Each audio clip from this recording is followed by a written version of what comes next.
Backrooms is one of the rare horror movies that genuinely made me feel trapped.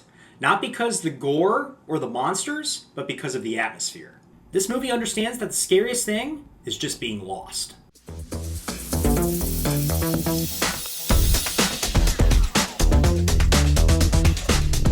Based on the creepypasta internet phenomenon that exploded a couple years ago, Backrooms explores the yellowed hallways and mysterious intrigue that surrounds a pocket dimension. And for a concept that many people, including myself, thought would be difficult to adapt to a feature film, this film does a pretty good job. So to start, this is one of the most interesting and intriguing horror films I have seen all year. It's atmospheric, visually disturbing, and just really creepy.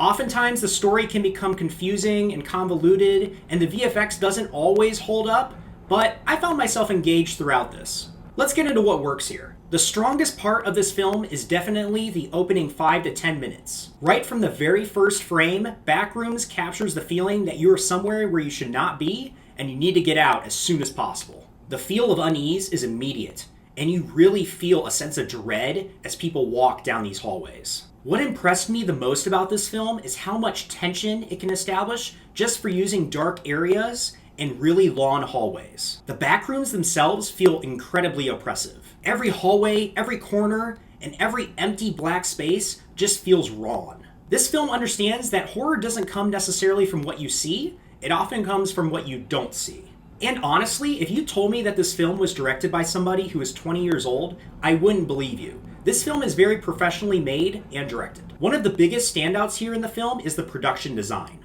There are so many small visual details that really throw you off as an audience member. There are chairs sinking into floors, objects disappearing into black spaces, and weird shoulders that are popping out of corners. And the rooms appear to shift when you're not even looking, so sometimes the back rooms can change just on a dime. It's genuinely unsettling. There is also a sequence involving a cheeky retail store towards the end of the film that utilizes the backrooms concept in an effective way. It takes a familiar, hokey environment that you might see in a rural town and turns it into something genuinely uncomfortable. The score here deserves a lot of credit as well. The synthetic soundtrack is absolutely chilling, and I often found myself looking away at certain moments because it just made me feel really disturbed. It's constantly propelling the movie forward and makes the rooms feel even more unnatural than they first appear. And then we need to talk about the found footage sequences. These scenes are hands down the best part of the movie. Every time the film transitions into found footage mode, the tension skyrockets. There are grainy visuals, a documentary-like aesthetic, and disturbing sounds that really make you feel like you are in the backrooms. Finally, I loved the ending. Without giving anything away, the ending leaves things open for a sequel without making you think that you know everything about the backrooms. It's one of those conclusions that makes you want to really revisit the film and look into what a lot of the film means in terms of a different context. Now let's go into what doesn't work here. My biggest issue with this film is that it doesn't feel like an introduction to the backrooms. It feels more like a continuation of the lore through a feature-length concept.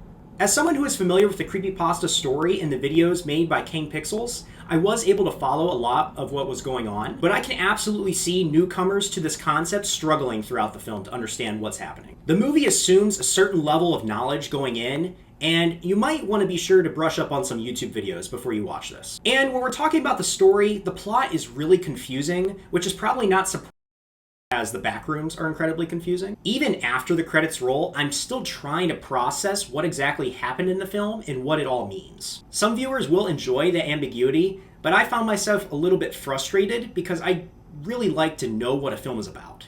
The creature design here is another mixed bag. This movie is the scariest when you don't know what's lurking in the shadows, and once they reveal the creatures that are actually lurking in the backrooms, the tension immediately goes away. In fact, the main creature especially looked quite bad to me. Every time this creature appeared, it pulled me out of the movie and kind of reminded me of how silly of a concept the backrooms are. And for me, the backrooms should not be a silly thing, they should be a horrific thing. I also wanted a lot more from the Async Corporation. There's a lot of intrigue with that corporation and how they tie into how the backrooms were created that I didn't really get here. It feels like they could make an entire movie about Async that's not even explored here. And honestly, part of me believes that if this film was all found footage like the Blair Witch Project, but in the Backrooms, it would have made for a much better experience. So if you're already a fan of the Backrooms and the creepypasta story, you're going to really like this movie. But if you're looking for more of a traditional horror movie that relies on jump scares and sort of tells you what the story is and what's going on and gives you context in the ending, then you're probably not going to get what you're wanting here. The best comparison I can make of the films that mesh together to create Backrooms are a mixture of Blair Witch Project, Skinamarink, and some classic sci-fi novel concepts. It blends found footage with surreal storytelling to deliver a really disturbing experience. So on the caffeinated scale, I will give the Backrooms a, damn, that's a fine cup of coffee. But those are my thoughts on the Backrooms. Please let me know what you thought of the movie and if you've watched any of the YouTube videos of King Pixels in the comments section down below. And if you enjoyed this review, feel free to like, subscribe, and I will continue brewing new reviews for you very soon. See you next time.